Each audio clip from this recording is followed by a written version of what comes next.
नमस्कार, देशोन्नतीमध्ये मी ऐश्वर्या शिंदे आपलं स्वागत करते। विधानसभा निवडणूक 2024च्या निकालात महायुतीला मोठं जोरदार यश मिळाले।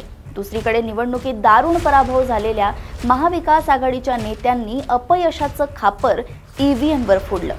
महाविकास आघाडीतील नेत्यांच्या आरोपानंतर मात्र आता राज्य निवडणूक आयोग मैदानात उतरला आहे।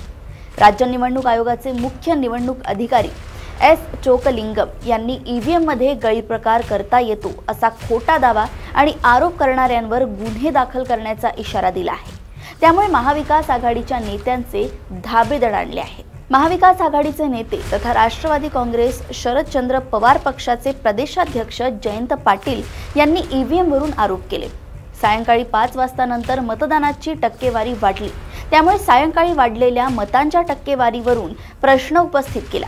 याबाबत बोलताना ते म्हणाले की विधानसभा निवडणूक 2024च्या निकालात महाराष्ट्रात संध्याकाळी 5 नंतर मतदान वाढलं, ही चिंतेची बाब आहे।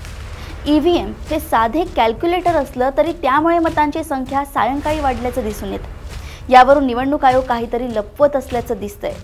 हा संशय झाला प्रदेशाध्यक्ष जयंत पाटील यांचा।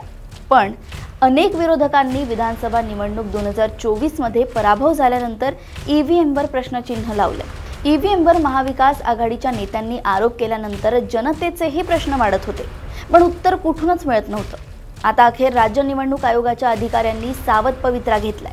राज्याचे मुख्य निवडणूक अधिकारी एस चोकलिंगम यांनी ईव्हीएम मध्ये छेडछाड करण्याबाबत खोटे दावे पसरवणाऱ्यांवर कठोर कायदेशीर कारवाई करण्याचा इशारा दिलाय। आता काहीच दिवसांपूर्वी महाराष्ट्रातील निवडणूक निकालात सत्तेचा आणि पैशांचा गैरवापर झाल्याचा आरोप करत ज्येष्ठ समाजसेवक बाबा आढाव यांनी पुण्यात महात्मा फुले यांच्या पुण्यतिथी दिनी आत्मक्लेश आंदोलन सुरू केले होते।